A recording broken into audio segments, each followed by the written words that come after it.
Clementine. Part 2, starting in the middle of Chapter 2.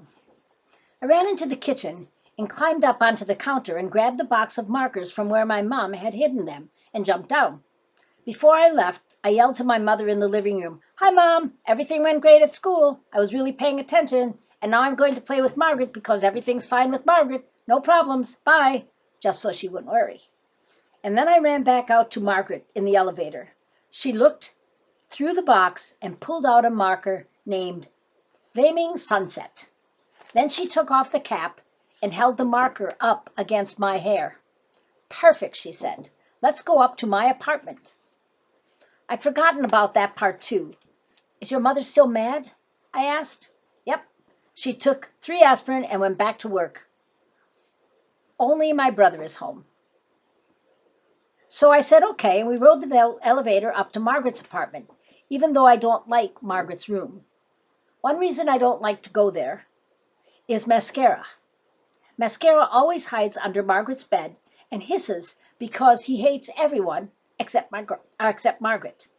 But sometimes I can see his tail or one paw, and then I feel too sad because it reminds me of my old cat Polka Dotty, who died. Last year, Polka had 3 kittens in my bureau drawer, which luckily I always leave open. My parents let me name them. Since I have discovered that the most exquisite words in the world are on labels you find in a bathroom, I carried the kittens into the bathroom and looked around until I found them beautiful names.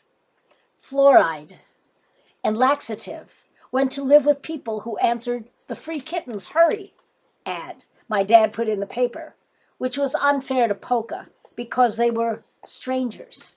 Then Margaret's mother said, "All right, Margaret, you can have a kitten as long as you take care of it yourself." And that was good, because at least mascara would be living with someone Polka knew. Except when Polka Dotty died.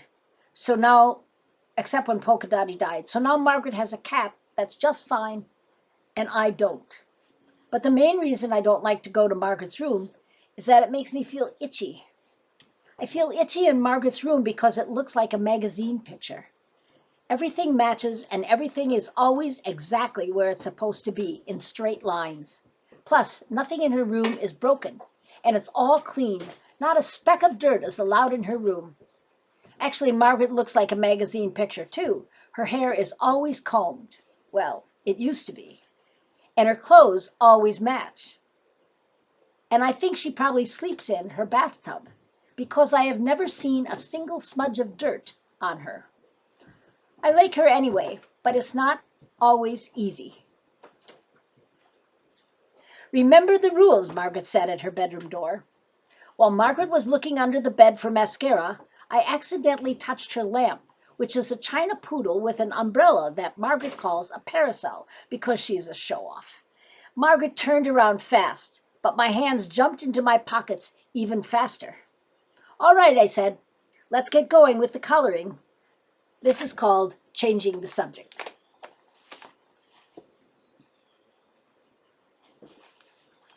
It's very hard to color hair with a marker, let me tell you. But I did it. I colored all of Margaret's hair chunks, Flaming Sunset. And then another really great idea popped into my head, and I drew Flaming Sunset curls all over her forehead and the back of her neck so her hair would look more like mine.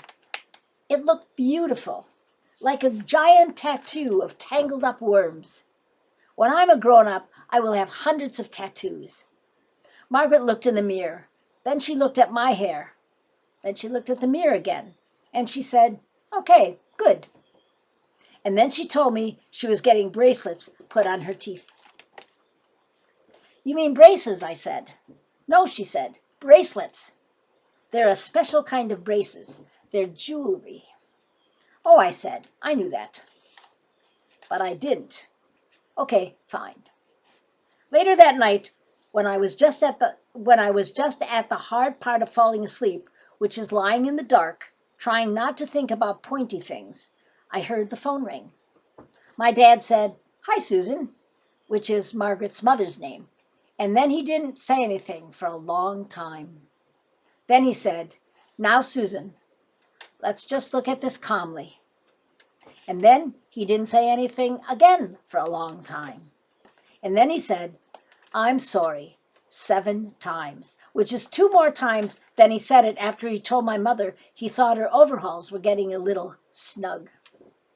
Next, I heard him go into my brother's room, where my mom was putting Broccoli to bed, to say goodnight to him. Then I heard my parents whispering together as they walked down the hall to my room.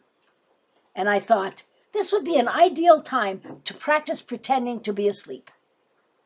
I could feel them standing in my doorway, probably thinking, this hard one is a lot more trouble than that easy one. Then my dad said, "I really think Clementine was just trying to help her. Margaret wanted hair like Clementine's. You know she's always been a little jealous." That was the craziest thing I ever heard, because Margaret is perfect. But I couldn't tell them this, because an important part of pretending to be asleep, is not talking.